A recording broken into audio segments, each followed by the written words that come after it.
Al tratar de impedir la aplicación de la ley, 6 ministros y 2 ministras de la Suprema Corte de Justicia aparecen como un puñado de personas prepotentes, chantajistas y politiqueras que se asumen como un poder supremo, por encima no solo de la presidenta, de los senadores y los diputados, sino del máximo y soberano poder, el pueblo de México.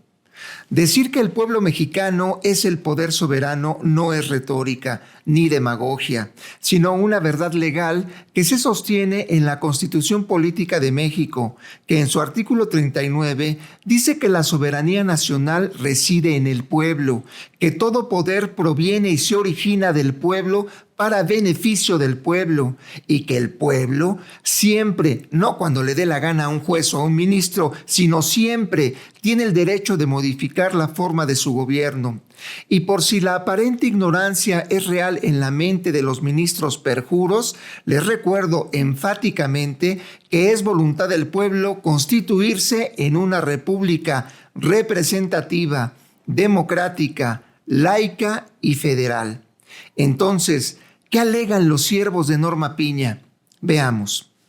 La historia comenzó cuando los diputados y senadores de la oposición se declararon en moratoria para no aprobar leyes propuestas por el Poder Ejecutivo, impidiendo beneficios sustanciales para el pueblo de México. Otra causa fue que la Suprema Corte de Justicia de manera sistemática utilizó sus funciones para detener, por ejemplo, la reforma eléctrica, la cual impide la infame entrega de nuestros recursos energéticos a empresas transnacionales. Este caso se sumó a otros en los cuales la posición ideológica de la Suprema Corte en contra de la Cuarta Transformación echó abajo las leyes que ya habían sido aprobadas por los diputados y senadores. Este problema debía ser resuelto de la única manera posible, la democrática, la cual implicaba transformar o purificar al Poder Judicial y además lograr la mayoría calificada en el Congreso. El 5 de febrero de 2024, Andrés Manuel López Obrador envió a la Cámara de Diputados una iniciativa de ley para reformar el Poder Judicial. Después propuso al pueblo de México la aplicación del llamado Plan C, el cual consistió en votar a favor de todas las candidaturas pertenecientes a la fórmula llamada Sigamos Haciendo Historia. De tal manera que todas estas personas basaron sus campañas políticas en el Plan C, que significó lograr la mayoría calificada en el Congreso para reformar al Poder Judicial. Y eso fue lo que pasó.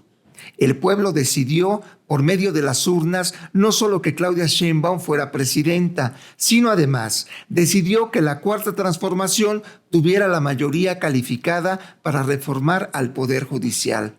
Una de las más graves causas que han provocado el problema es que la licenciada en Derecho Norma Piña, presidenta de la Suprema Corte de Justicia, opera a favor de la oposición, dejando de lado la constitucionalidad y por lo tanto su imparcialidad. Esto ha quedado demostrado por sus constantes reuniones de los jueves con personajes de oposición en la casa de Federico Jesús Reyes Heroles, o cuando Alejandro Moreno, líder del PRI, confirmó que la ministra lo citó para reunirse en la casa de otro ministro con los magistrados del Tribunal Electoral. Acción por demás indecente y antidemocrática que deja ver en dónde están los intereses de Norma Piña y sus secuaces. A esto se suma que Norma Piña ordenó, avaló y promovió que los trabajadores del Poder Judicial dejaran de laborar, abandonando sus puestos de trabajo para manifestarse en contra de la reforma al Poder Judicial,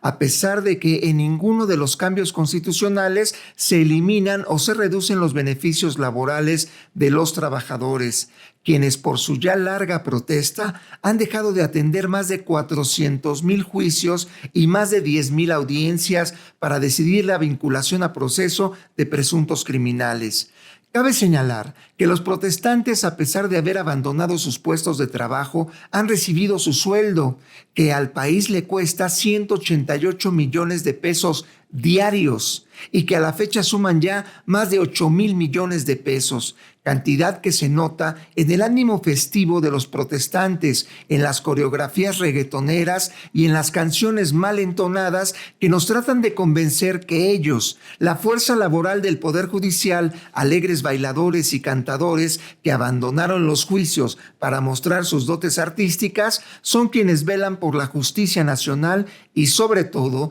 quienes nos van a defender en el futuro.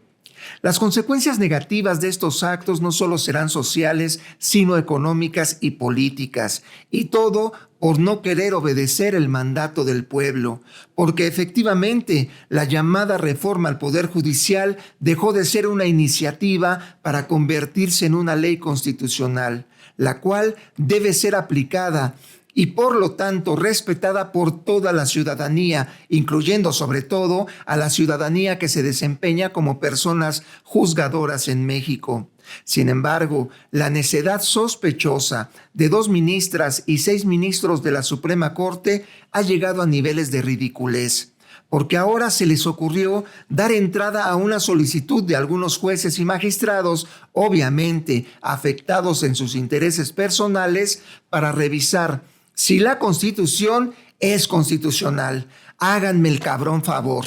Así que estos 8 ministros, que seguramente no tienen que hacer, han decidido que aplicarán su esfuerzo laboral, por el cual perciben cientos de miles de pesos al mes, para revisar si los artículos de la Constitución, avalados por 39 millones de personas, aprobados por mayoría calificada en la Cámara de Diputados, ratificado por mayoría calificada en la Cámara de Senadores y por mayoría calificada en los congresos de la mayoría de los estados de la Federación, son constitucionales.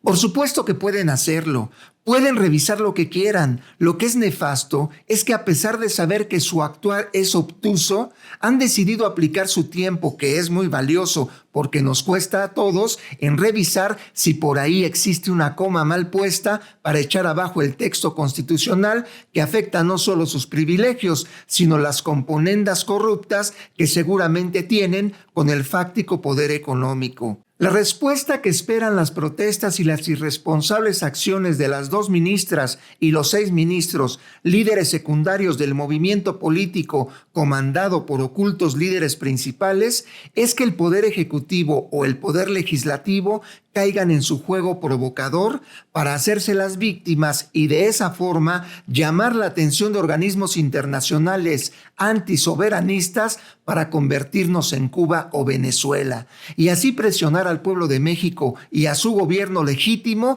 de que la corrupción en el Poder Judicial no se toca. Sin embargo, la presidenta Claudia Sheinbaum ya envió 2 iniciativas de ley para regular la elección de jueces en el 2025 y ya les aclaró a los ministros conservadores que ella no va a reprimir sus acciones, sino que, según mi opinión, dejará que sigan haciendo el ridículo hasta que el proceso de elecciones sea tan abrumador que logre echar fuera de la Corte a los 6 ministros y a las 2 ministras que operan en contra de la Constitución y, por lo tanto, en contra del pueblo de México.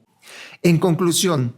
los líderes del movimiento político mal llamado Poder Judicial no han dimensionado que la estrategia para conservar sus privilegios, nacida de las sobrevaluadas mentes de gentuza como Claudio X González, Enrique Krause, Ernesto Zedillo y los merolicos protagonistas de los medios corporativos, será nuevamente una estrategia fallida. Esos líderes de oposición, Norma Piña y sus secuaces, involucraron a los trabajadores que hoy siguen cobrando su salario por protestar a favor de la irracionalidad. Esos líderes no han evaluado que esa misma estrategia fallida no logró demostrar la falsa idea de que en México vivimos en una dictadura. Por lo tanto, lo único que han conseguido es convertir al honorable Poder Judicial en el poder de la ridiculez.